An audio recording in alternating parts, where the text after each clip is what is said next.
پاکستان کی معیشت کے لیے ایک بڑی اور امید افزا خبر سامنے آئی ہے۔ عالمی جریدے دی نیشنل انٹرسٹ نے اپنی ایک تفصیلی رپورٹ میں انکشاف کیا کہ پاکستان کے پاس کھربوں ڈالر مالیت کے غیر استعمال شدہ مادی وسائل موجود ہیں، جنہیں حکومت اسٹریٹجک معاشی ترقی کی بنیاد بنانے میں اہم کردار ادا کر رہی ہے۔ رپورٹ کے مطابق پاکستان اپنی مائننگ پالیسیوں میں اصلاحات کے ساتھ انہیں عالمی معیار سے ہم آہنگ بنا رہی ہے اور شفافیت بڑھانے کی کوشش کی جا رہی ہے۔ اس پر بات کریں گے، ہمارے ساتھ موجود ہیں ہمارے گیسٹ سابق director general mines and minerals ہدایت اللہ نیازی صاحب۔ بہت شکریہ نیازی صاحب پروگرام میں وقت دینے کے لیے۔ پاکستان کے غیر استعمال شدہ معدنی وسائل کی مالیت کھربوں ڈالر بتائی جا رہی ہے اس رپورٹ کے مطابق، کیا واقعی یہ وسائل معیشت کے لیے اسٹریٹجک سرمایہ ثابت ہو سکتے ہیں؟ جی السلام علیکم، بہت شکریہ آپ کا، آپ نے مجھے موقع دیا کے لیے۔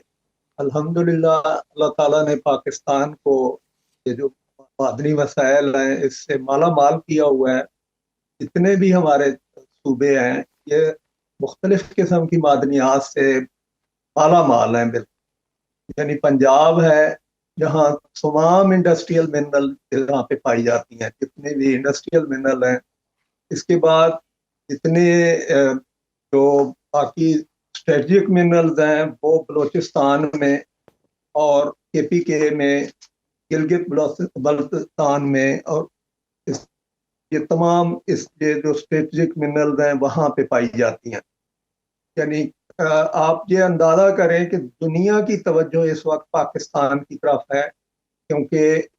2025 میں پتہ نہیں 25 کے قریب ممالک یہاں پہ ایم او یو سائن کر چکے ہیں، اور مزید اب یہ کیونکہ یہ نیشنل منرل پالیسی پہلے بنی تھی، اس کے بعد اب یہ مائنز اینڈ منرل ایکٹ 2025 بنایا گیا ہے، جس میں تمام جتنے بھی رولز اینڈ ریگولیشن ہیں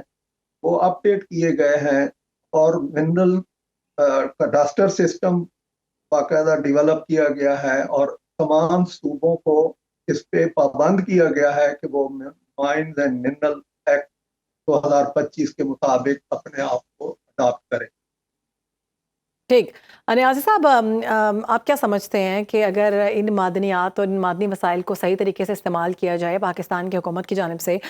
تو یہ آنے والے وقت میں پاکستان کے لیے گیم چینجر ثابت ہو سکتے ہیں؟ جی بالکل، یہ گیم چینجر ہوگا۔ اس کی وجہ یہ ہے کہ اب تمام ان لوگوں کی توجہ جتنی بھی ہے وہ منرل کی طرف ہے۔ یعنی آپ اندازہ کریں کہ امریکہ اس وقت پاکستان کو بہت زیادہ اس پہ توجہ دے رہا ہے، صرف اس لیے کہ یہاں پہ اسٹریٹجک منرلز ہیں، ریئر منرل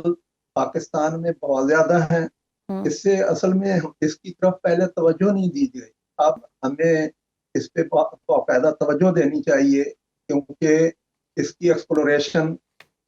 یہ جی ایس پی کی ذمہ داری لگائی گئی ہے۔ اس کو باقاعدہ کہا گیا ہے کہ وہ باقاعدہ اس کو ڈیٹا بیس بنائے اس کا، اور یہ ڈیجیٹائز کرے تمام پروسیس کو، اور تمام صوبوں کو اس کو اپنے ساتھ انوالو کرے، اور ان کا ڈیٹا جو ہے وہ باقاعدہ ان کو اپنا سپلائی کرے۔ اس کے بعد رولز